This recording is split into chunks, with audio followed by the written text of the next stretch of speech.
Today we're going to talk about the most expensive thing that I own, and that is my ego. It's not a car, it's not a house, it's nothing, it's not a trinket, it's my ego. Why? Because my ego has cost me the most money and the most time.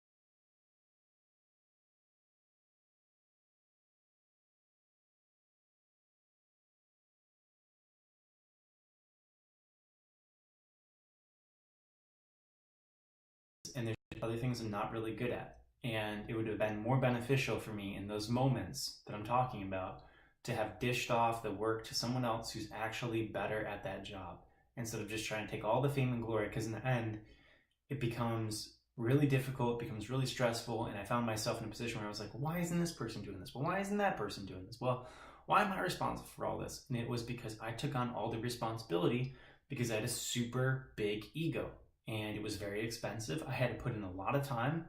I wasn't getting paid for extra time. And meanwhile, other people were working efficiently and I was working very inefficiently because of my ego. So that's kind of where it's fallen into my life is just trying to prove that like I'm a big shot.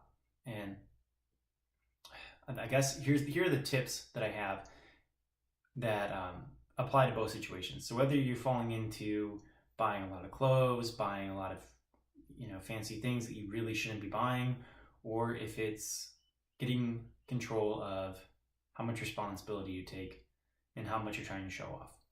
So here are some real tips that you can actually apply to that.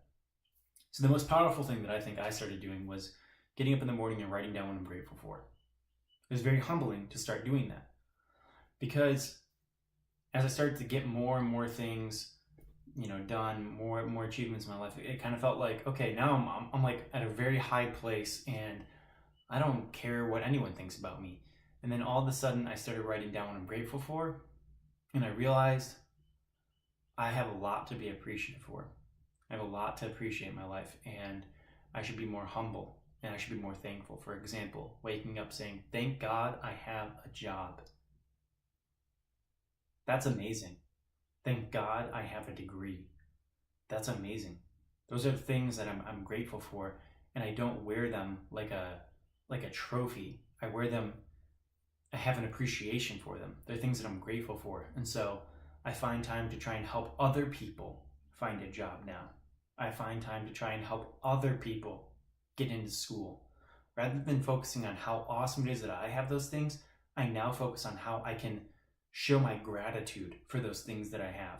So, and it's crazy because those have actually created a lot of other opportunities for me.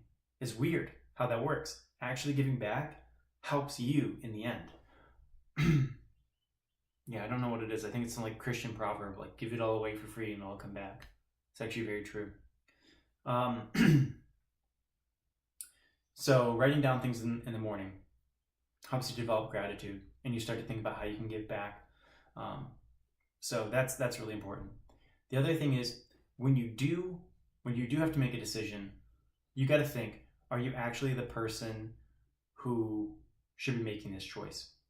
So with respect to trying to take on too much responsibility, is there someone better than you for this particular position? Here's a great example. Here's how history was saved because one person put down their ego over everything else. General Marshall, it's 1944, D-Day is about to happen. He's been asked to conduct the invasion of Normandy. What does he do? He says, no, I'm not the guy for it. He gives it to Eisenhower, even though he knows that he can get all this fame, all these accolades.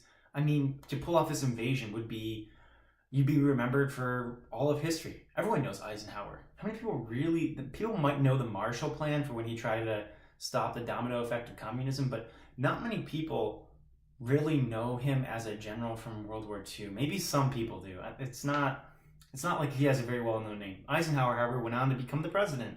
So he gave up this incredible opportunity because he knew what was at stake. And it would have been so much more expensive in life, money, time, who knows, if Marshall tried to conduct that invasion. So he put everyone else before himself. So when you're faced with a decision, really think if you're the right person for the job, because there's nothing wrong with recommending someone else, because you're trying to do something for the greater good. That's what's important.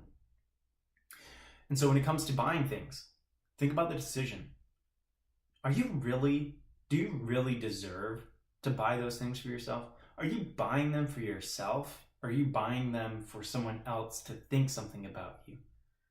Right? So make decisions that are for the greater good, that are going to be mutually beneficial for you and everyone else around you. Yeah, those are my real tips right there. It's just in the morning, get up, write down some things and be grateful. Number 2, be very, very conscious of the decisions that you make and how they're going to affect the greater good. Because when you start to consider those things, you really will develop like this selfless character that will reduce the size of your ego. I'm not gonna lie, I still have a very big ego. It's something I'm continuously working on, trying to improve. So yeah, because I like falling down off of it. It's a price cut in my life. I save a lot more money and I save a lot more time when I reduce it. Yep. So that's it. Well, I hope you enjoyed today's video, and if you like these little videos on practical advice and life, like and subscribe to my channel. Thank you.